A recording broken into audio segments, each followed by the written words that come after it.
July 1942. Hitler holds murderous sway over most of Europe. Now he's gaining ground in North Africa. But there's a jagged thorn in his side, a handful of heavily outnumbered RAF pilots stationed on Malta. Malta, this tiny little dot in the middle of the Mediterranean, absolutely holds the key to success in North Africa. In the white heat of the battle, a hero is forged. Spitfire pilot George Beurling. He was the most authentic fighter pilot on our side of the war. He was unique. He relished it. He went into battle expecting to win, and he did. He was in a class by himself, as far as I was concerned. George Beurling breaks every rule in the RAF book to become one of the Allies' greatest aces of World War II. He is a really mean, lean killing machine.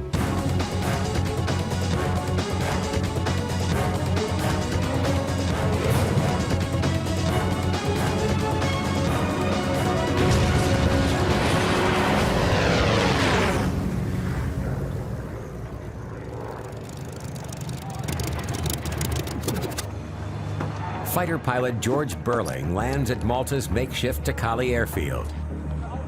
He's one of 36 Spitfire pilots drafted in as a last-ditch attempt to save the tiny Mediterranean island. A crucial way station between Europe and the battle raging in the deserts of North Africa, British-held Malta is strategically vital. It's absolutely essential that we don't surrender it, that we don't lose Malta. So both sides, the Axis are absolutely determined to take it for that reason, and the British are absolutely determined not to lose it for the same reason.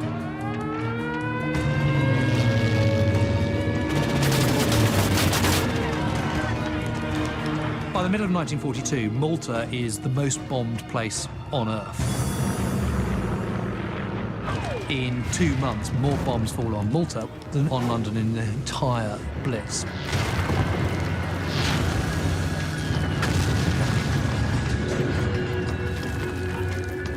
They were trying to destroy Spitfires on the ground. Before they invade, the Germans and Italians want to wipe out the RAF in Malta. Spitfire pilot Ian McLennan was stationed with Beurling on the besieged island. And sometimes you're sitting there waiting to take off in your aircraft, and the bastards are coming over. They're still not letting you off. You think you're going to get hit by bombs or straight by 109s.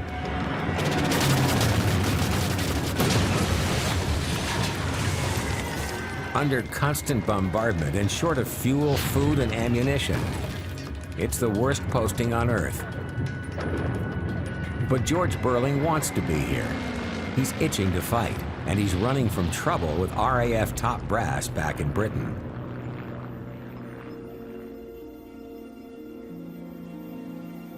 Born in 1921 in Montreal, Canada, even as a little kid, George Beurling wants to fly.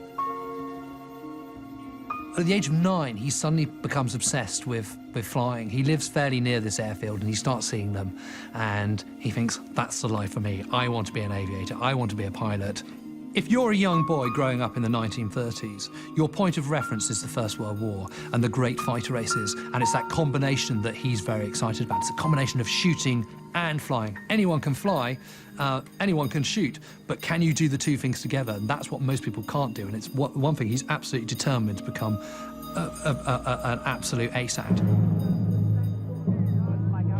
When Hitler storms into Poland in 1939, young Beurling seizes his chance. He thinks, I want a piece of this. This is great, because this is where I can be a proper pilot. Not only can I fly planes, I can also shoot down other planes. 10 years younger than George, Rick Beurling remembers how desperate his 18-year-old brother was to join the fight. My dad went with him to the recruitment center, and they said, no, you're too young, and furthermore, you have to finish your high school before we'll look at you. So he said to Dad that he said, well, I'm going to go to England and join the RAF. He goes on a merchant ship all the way across the Atlantic. The convoys were easy meat, and just as they're approaching Ireland, he's coming under an attack by a U-boat, and where large numbers of that formation are being sunk. He then gets to Glasgow, jumps ship, goes to an RAF recruiting officer, and the RAF recruiting officer says to him, "I'm really sorry, you don't have a birth certificate." The recruiting officer sends him straight back across the U-boat-infested Atlantic. He eventually gets back to home to Montreal, and his mother goes, "George, where have you been?" He said, "Well, I've been to Glasgow to try and join up in the RAF, but I didn't have my birth certificate." And he goes all the way back on the same ship, back over to Glasgow. And the RAF recruiting officer goes, "Well, have you got them now?" And he says, "Yes." September 1941. Beurling begins operational training at RAF Hawarden in North Wales. His instructor is 21-year-old Battle of Britain veteran Tony Pickering. We realised he was an excellent pilot. He probably only flew a few hours on a Spitfire. He was flying it just as if he'd been born with a Spitfire. He could operate that Spitfire quicker and more efficiently than any other trainee pilot I ever knew.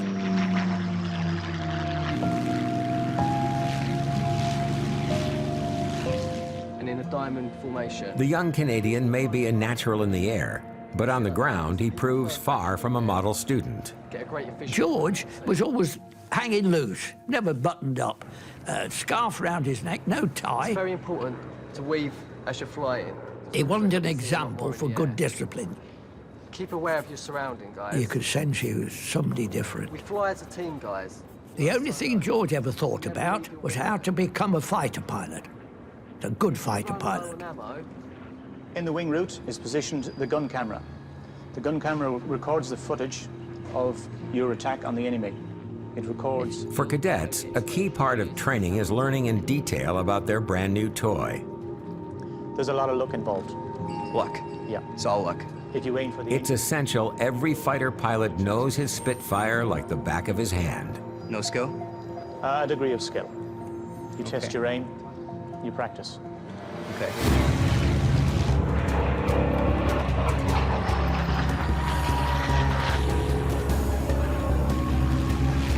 Beurling and the cadets hone their skills, firing live rounds at a cloth-tube drogue dragged behind a training plane. Good shot, sir. Down he comes. While the other students barely manage 1 or 2 bullseyes in 100, Beurling is in a class of his own. Bring him in, boy. He's done a good job.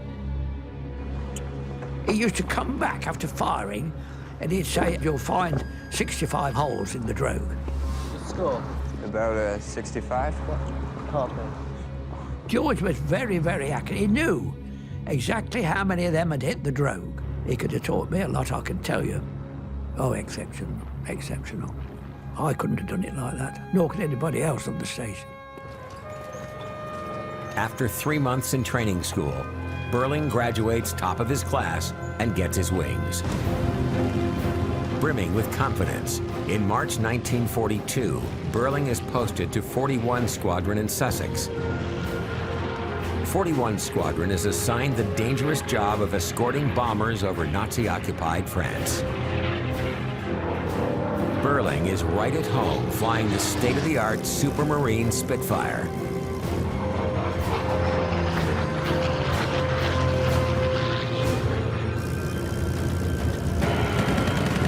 Just weeks after joining 41, he notches up his first kill. A Focke-Wulf 190. But success doesn't win him any friends. As fellow pilot Donald Lobman remembers, Beurling repeatedly breaks formation without permission, hunting enemy fighters on his own. Pilots in a squadron become very close. They're your buddies. They're there to help, to protect, to do the job that you're assigned to do. As a result of this, you get to be very close to them. Not only while you're flying, but you do the same sort of things on the ground. But there's no George Beurling around. He's gone somewhere or doing something else. He was a loner. He wasn't with us. Being an individual, being a lone wolf is seriously frowned upon, no matter how good you are as a pilot. And so Beurling always, from the outset, from the moment he arrives in England, is always an outsider. He's always a misfit. He doesn't quite toe the line. Let's get started, shall we, gentlemen? I want you to listen, and listen very carefully. What I'm about to tell you... Not only is Beurling unruly, he's also an unreliable colonial. Despite his obvious skill, in the eyes of the class-bound RAF, this automatically renders him second-rate. I want there to be no mistakes this time, Mr. Beurling. He's seen as an outsider, an eccentric, someone who doesn't want to play ball. So let me just reiterate once again, flying in Vic formation. No matter how good he is as a pilot, he's the new boy. He's put at the tail end of a formation when they first go over, the tail end Charlie. Tail end Charlie. That would be you, Mr. Beurling. Yes, sir. The Hun in the sun. When the enemy attacks, tail end Charlie is the most vulnerable, the squadron's unspoken cannon Is fodder. that understood? Okay, I want you to be the eyes and ears of your squadron. He wanted to do it his way on his own, and heck with these rules that other people have laid down. May 3rd, 1942, Canadian fighter pilot George Beurling and the Spitfires of 41 Squadron escort bombers over occupied France. Move forward. Bandits at 2 o'clock. High. Far in the distance, Beurling sees enemy aircraft that are invisible to other pilots' eyes. Bob Middlemiss flew the same mission. He spotted some 109s at 2 o'clock high, reported to the wing commander, and there was nothing we could see. The wing commander asked, did he still have them in sight? Yes, sir. 2 o'clock high. Closing. There's nothing there, damn you. Get off the radio. And that's when, unbeknownst to us, he just peeled off. Beurling abandons his tail end Charlie position without permission, leaving the other pilots vulnerable to attack. His eyes haven't let him down. The lone wolf has spotted a squadron of German fighters. Beurling does have very, very good eyesight, but what he's done and what other pilots don't do is he's trained himself to be able to pick out objects in the sky before anyone else. And the reason he's done that is by this process of scanning, which is now completely standard practice if you're a pilot. The point is, if you start fixing on a particular object, your eyes focus, and then they've got to unfocus and focus on something else. So he's learned how to pick up objects by doing this sweeping where you look across and you go, you don't, and you sweep back again, and then you sweep across, but not at exactly the same height as the previous sweep. Banking his Spitfire round, Beurling zeroes in on the leader of a pack of Focke-Wulf 190s.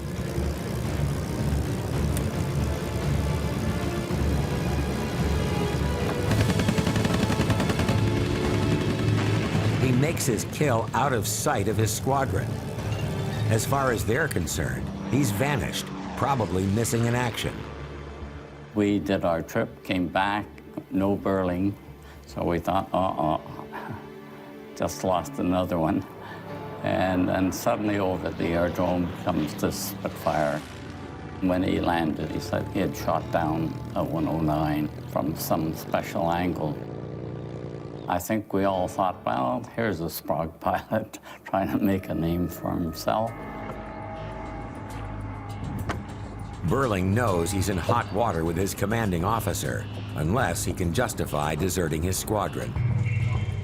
His Spitfire is fitted with a gun camera to verify kills. He's banking on 16mm film to provide his defense.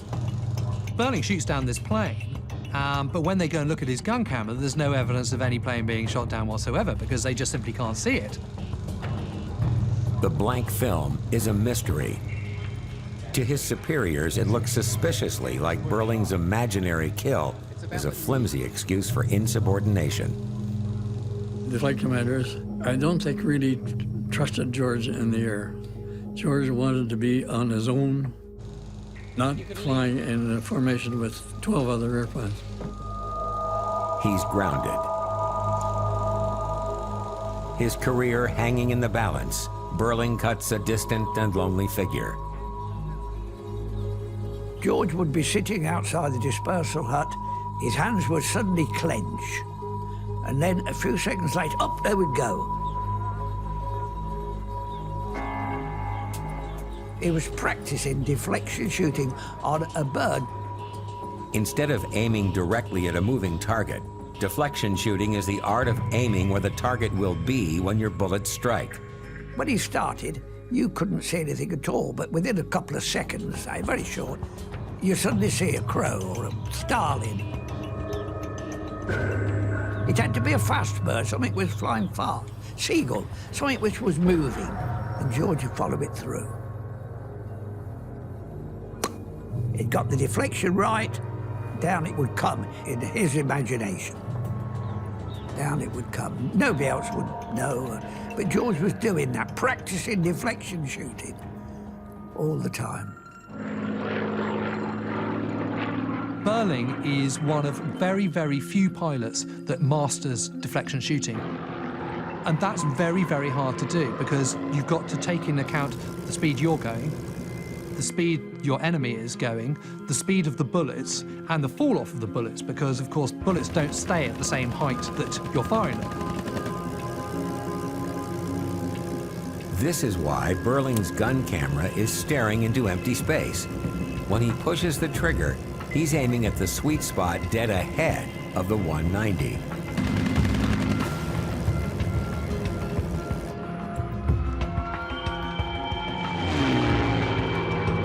If you've already got a guy who's a bit weird, a bit of an outsider, and he's then claiming he's shooting down planes with amazing deflection, which almost no one can do, and there is no evidence of doing it, then he becomes even more of an outsider than he already is. It's a sort of vicious circle.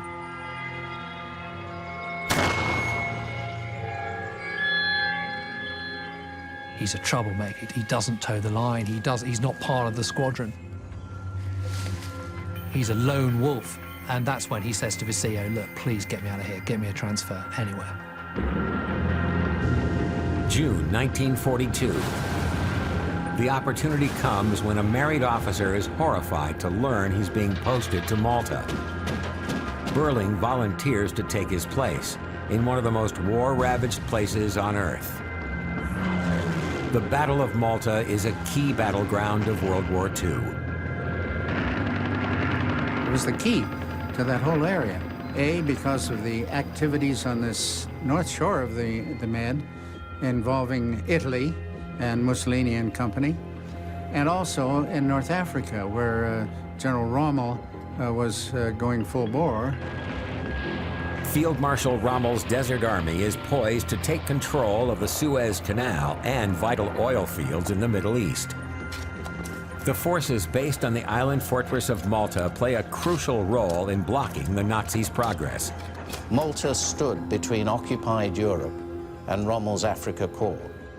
Allied high command were terrified that Rommel would be able to move east, capture the oil fields, and eventually join up with the German army in Eastern Europe. It was up to pilots such as Beurling to keep the Germans out of Malta, so that the Allies could threaten Rommel's supply lines. Getting fighter pilot Beurling and the other reinforcements onto the besieged island is no easy feat. He takes an aircraft carrier from Allied Gibraltar into the Western Mediterranean, then risks an 800-mile flight. Pilot Ian McLennan makes the same treacherous journey to Malta. It was a bit terrifying because it was a slow aircraft carrier. It didn't have much speed. But you could see the Spits going off, the first ones, and down they went. You thought, my God, he's gone. Then he would show up and you could see him. Pilot Bob Middlemiss is part of the same reinforcement as Beurling. As we approached the island, we were intercepted by 109s from Sicily. And so we had to fight our way in. One of our chaps in our section of 4 was shot down. Of the 31 that took off from the carrier, 27 arrived. Beurling breaks through the siege. When he arrives in Malta, squadron leader Laddie Lucas has already read reports of his troubled past. Sir. Laddie's wife, Jill Lucas, heard about the ill-disciplined Beurling firsthand from her husband. Laddie thought he would disrupt the whole squadron, you see, with his goings-on. He obviously had no idea of discipline or anything. But Laddie could handle him. How was your journey? Well, Had a few bumps. Malta is full of misfits. The seasoned squadron leader knows sometimes they make the best, the most courageous pilots, and he's desperate for new blood. So what made you decide to come here? I want to fly planes and shoot down Germans, sir. Okay, we'll take you. Thank you, boss. George Beurling and Laddie got on very well because I think that Beurling respected Laddie's very much.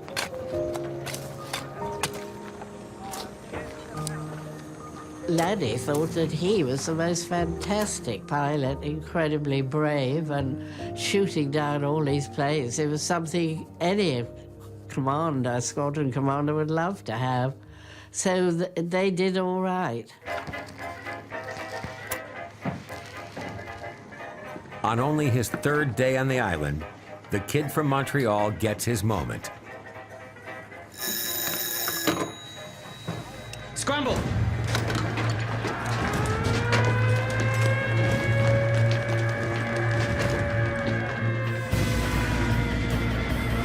He and 3 other pilots intercept 15 Messerschmitt 109s. Armed with 2 20mm cannons as well as 2 machine guns, the powerful 109 matches the Spitfire for speed and handling. Despite being outnumbered, Beurling scores his first hit over Malta, damaged. It's just a taste of what's to come. Beurling realizes that here's a very tight environment and where the aerial fighting is going to be extremely testing and extremely grueling, which is exactly what he wants. This is the moment where he can shine. He instinctively understands that. In July, a month after Beurling lands on Malta, the Germans and Italians launch a massive offensive from Italy. Wave after wave of fascist planes are sent to destroy the island. Beurling and his comrades have less than 100 Spitfires to fight them off. The odds are staggering. They're outnumbered 4 to 1.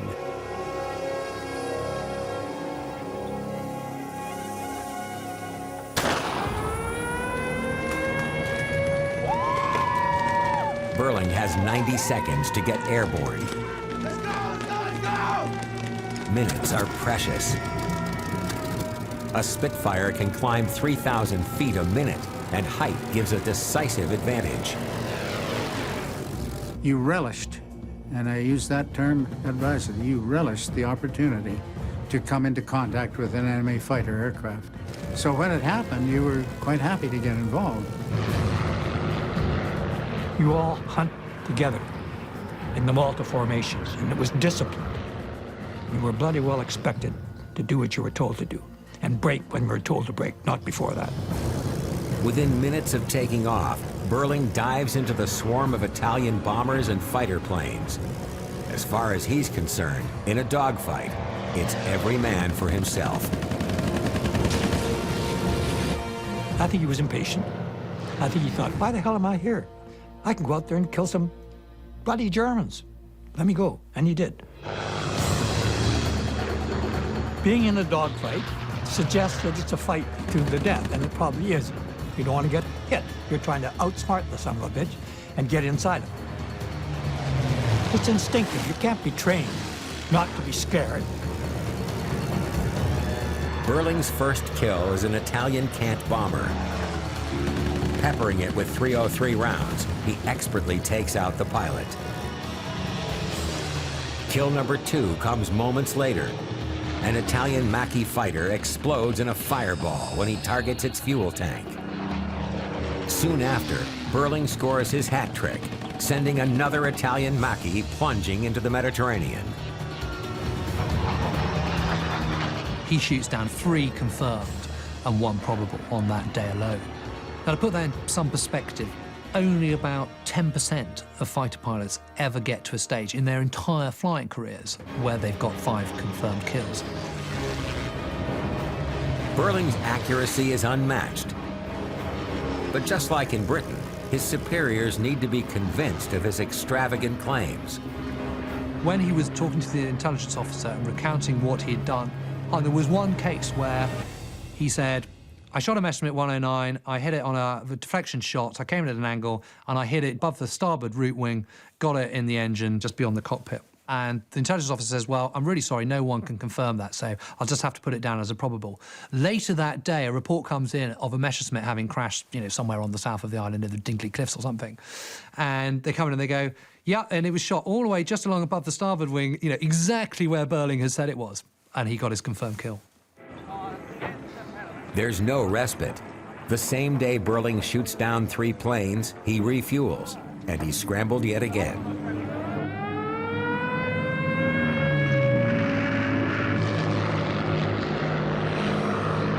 You're looking for the Germans, and the first thing you see are little specks. And that's the fighters. They're ahead of the bombers. And that's the enemy. Well, he used to see before anybody else saw. High over the Mediterranean, Beurling sees a pair of Me-109s closing in from behind.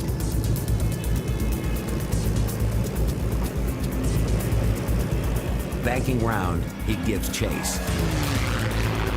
Almost half a mile from his target, out of range for a Spitfire's guns, he pushes the trigger.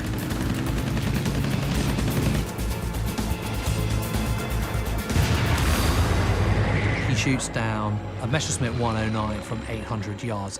I really can't impress upon you strongly enough just how extraordinary that shot is. Effective range really is only about 450 yards. To shoot something at 800 yards, that's almost half a mile. A plane at half a mile is a pinprick. Beurling's shot is now regarded as the greatest aerial kill of World War II. Nice work, Sergeant. For the first time, no one doubts Beurling's exceptional skills. Malta, because of the unique situation of it being small, being so undersupplied, because the normal decorum, the normal spit and polish, the normal kind of ethics which are absolutely imbued within anyone who's in the RAF have gone out the window. Someone like Beurling, who's a complete maverick, a complete oddball and eccentric, this is a place where he can thrive. It's his kind of environment. Freed from RAF rules and snobbery back in England, George Beurling is walking on air. He and the men of 249 Squadron have helped propel the might of the Luftwaffe and Italian Air Force, for now. How many kills you got so far? For the first time in his life, really, Beurling starts making friendships with people his same age, his contemporaries, in a way that he hasn't done before. Check the tail. Being an oddball and eccentric was almost celebrated. That was almost an advantage in a way.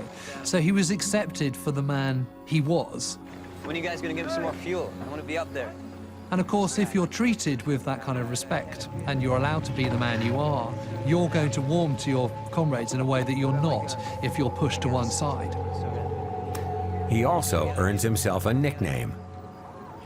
I always knew him as Screwball because there were all these horrible flies about, you know, in Malta, and when they were annoying him, he'd sort of stamp his foot down and say, these goddamn screwballs.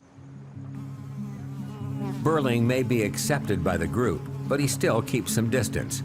A teetotaler and a committed Christian, when his comrades head for the bars and brothels of Valletta, he remains at base. He uses his time well. Obsessed with becoming Malta's top gun, he perfects his weapons of war. He would just spend his time honing his skills. So he would continue practicing his sweeping, he would kill flies. There are also a large number of stray dogs around, and he used to practice shooting them through the eyes with his pistol, which is quite hard because pistols don't have, particularly revolvers, don't have great range, but he would always do it. And this was another way of improving his marksmanship. He would work out things that could improve his performance, and he would make notes about sorties he'd been on. He had all these formulae which he could call upon, but he had honed them so well that after a while it just became instinctive that he could make the mental calculation in the nanosecond that was required. A Spitfire's 4 machine guns are calibrated so the rounds converge on a deadly sweet spot 350 yards away.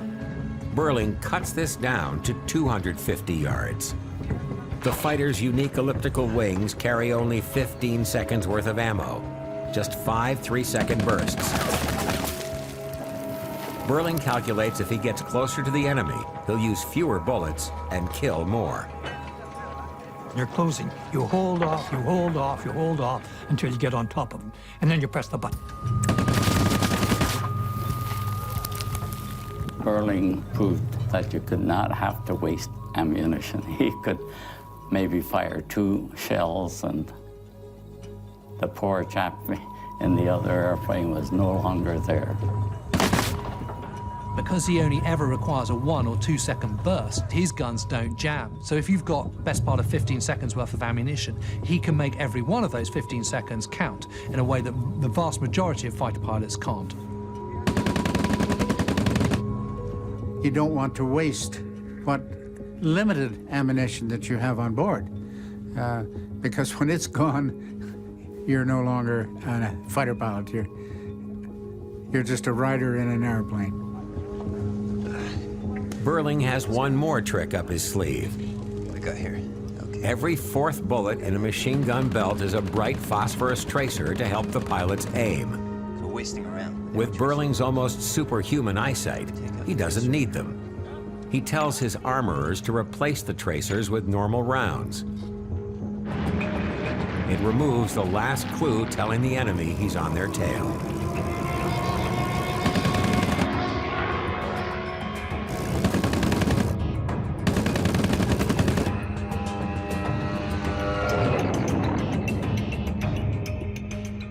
By the end of the month, he's painted 17 crosses on his Spitfire.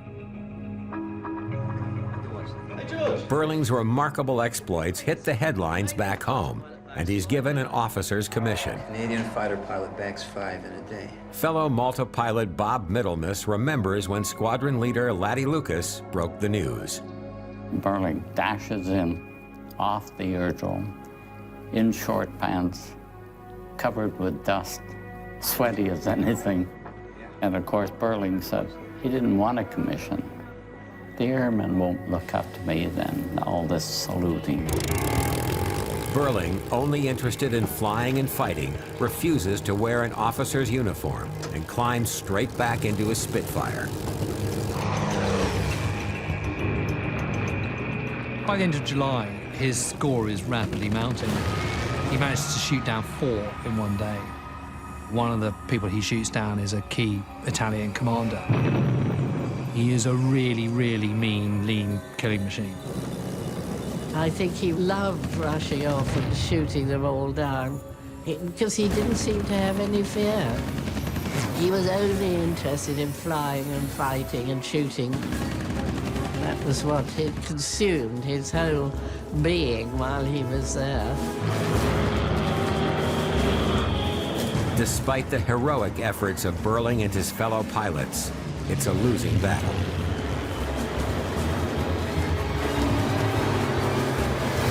The losses amongst Malta's fighter pilots are horrific. These losses invariably took one of your buddies with them. It's not something you could do anything about. You were fighting to avoid that, but it happened.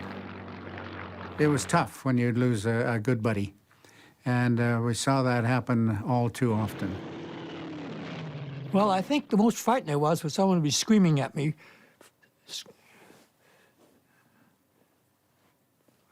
I think when I'm flying along, the worst I think I've had scares. I've been flying along and somebody says, "Break!" You knew that someone was trying to kill you right away, so you went into a dive, into a spiraling dive, not trying to find out who he was, when he was, do a really remarkable escape job.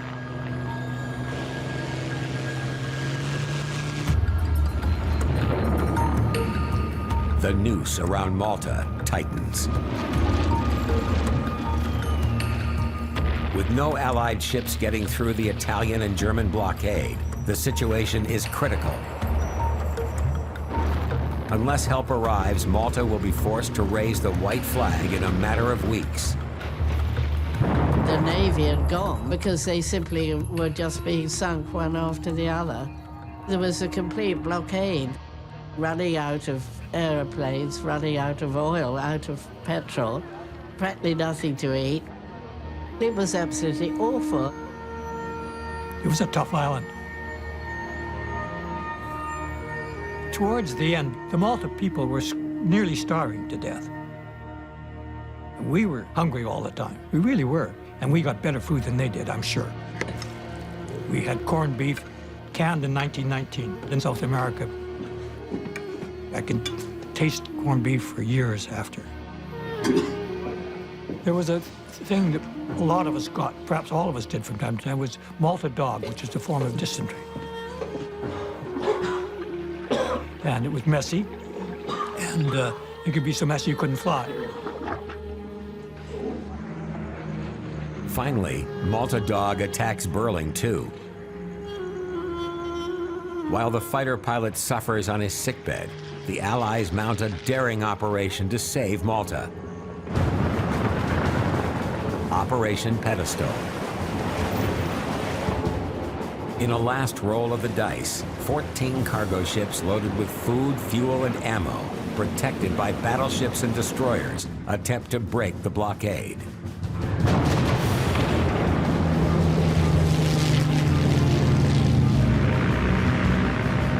One by one, the Allied ships are sunk. A massive oil tanker, the Ohio, is a key target for German planes. It gets repeatedly attacked, repeatedly hit. At one point, a Stuka actually crash lands on its deck and explodes, but it doesn't blow up. It's absolutely dead in the water. Just 5 cargo ships out of the original 14 limp into Valletta Harbor, including the stricken Ohio. The life-saving food and fuel mean Malta can fight on a while longer.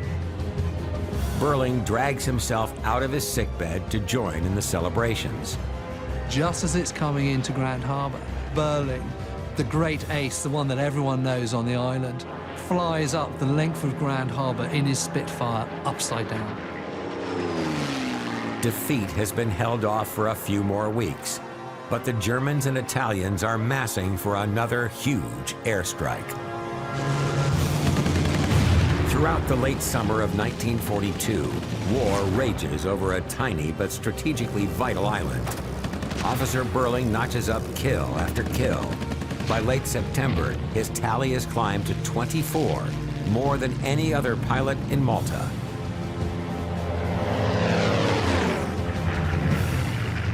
On October 14th, the Nazis launch another devastating raid.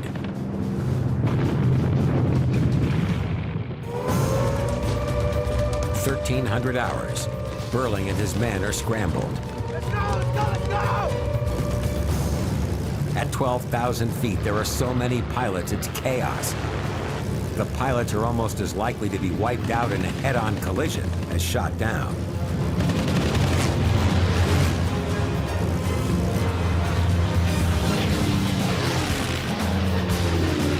Directly ahead and just below, Beurling clocks a Junkers 88 about to drop its lethal cargo on Malta. Always the marksman, he picks a spot on its starboard engine.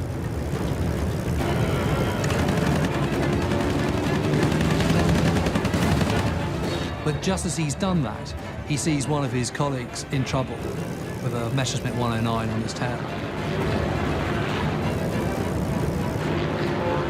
So he hares after his mate. Distracted for a moment, Beurling makes a dangerous mistake. He fails to see the bomber's rear gunner taking aim. One of the rear gunners on the burning bomber opens fire, hits him a couple of times. Despite his injured hand, Beurling throws his Spitfire into a steep dive to escape. It doesn't work. 2 Me-109s are quickly on his tail. Hit again, Beurling peels away. Bleeding heavily, his Spitfire damaged, Beurling refuses to give up. Seeing a Messerschmitt 109 on the horizon, he lines up for another kill. One of the 109s is about to shoot down another Spitfire pilot when Beurling squeezes the trigger. As the flaming Messerschmitt plummets into the sea, Another Me-109 closes in, unseen by Beurling. In that moment, Beurling gets hit by a 109 himself, and this time by a cannon shell. And he bails out. He has to bail out. He can't go on. He's badly, badly wounded. After 20 weeks dodging bullets in Malta, the ace has run out of luck. Hit 3 times and dangling at the end of a parachute, Beurling is a sitting duck for the approaching German fighter.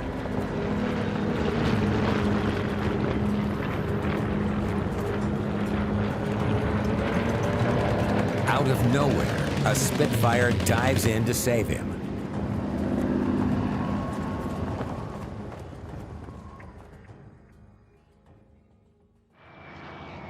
Malta's RAF squadron survived the brutal attempt to take the island. The heavily outnumbered pilots shoot more than half the German and Italian planes out of the sky. The fascist forces are never able to attack with such ferocity again. Hitler says, no, we'll hold off on Malta, let's go for Egypt. Hitler's more of a land warfare man. He doesn't like the idea of airborne or seaborne invasions. And so that one golden opportunity to really invade Malta goes.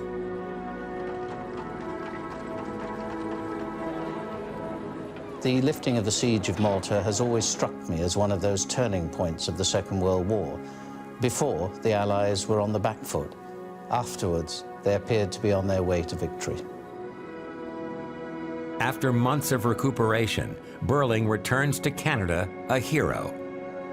The air ace who, against all the odds, held off the German siege. He gives morale-boosting talks to peddle war bonds, but the man dubbed the Falcon of Malta has trouble hitting the right note. He was just 20 years old when he came back a hero. And he was put into the spotlight every place that he went, and it was not a place that he felt comfortable. The intent of the Air Force at that time was to put him on a bond tour across Canada, and he had to be making speeches. He didn't cope with that very well. I know he didn't like it. He wanted to get back to action. Because he turned and looked at me just as I had a bead on him. I could see all the details in his face. One of my cannon shells cut him right in the face and blew his head right off.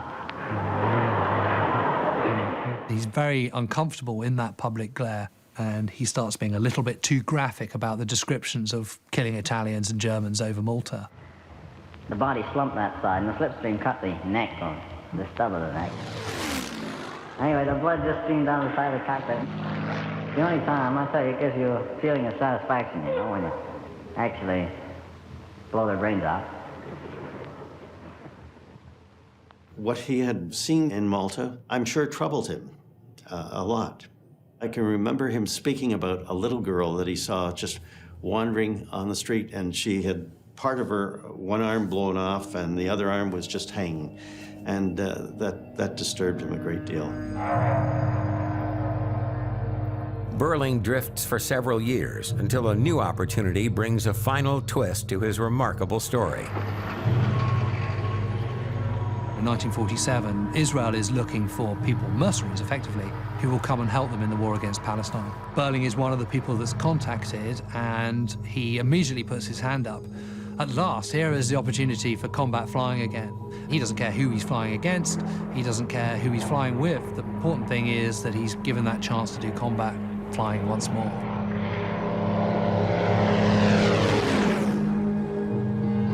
May 20th, 1948. Beurling is at the controls of a Norseman transport plane bound for Tel Aviv. Coming into land at Rome en route, his plane explodes in a fireball. A freak accident does what no Luftwaffe pilot ever could. George Beurling, Canada's greatest World War II ace, the Falcon of Malta, who shot down 31 enemy planes, is dead, age 27. Beurling's complete purpose of life was to be a fighter pilot. That's all he was interested in. And what he had was enormous skills and agility in the air, phenomenal eyesight, and superb marksmanship. And those three factors made him stand out in the top 0.5% of the pilots of the war. George Beurling's contribution to the war was extremely important. He destroyed a lot of enemy aircraft. He helped to a very large degree to deflect, halt, prevent the invasion of Malta and hence Southern Europe. George, in my opinion, was the finest fighter pilot, and I went all through the war as a fighter pilot. I met some very distinguished fighter pilots. But George was my number one.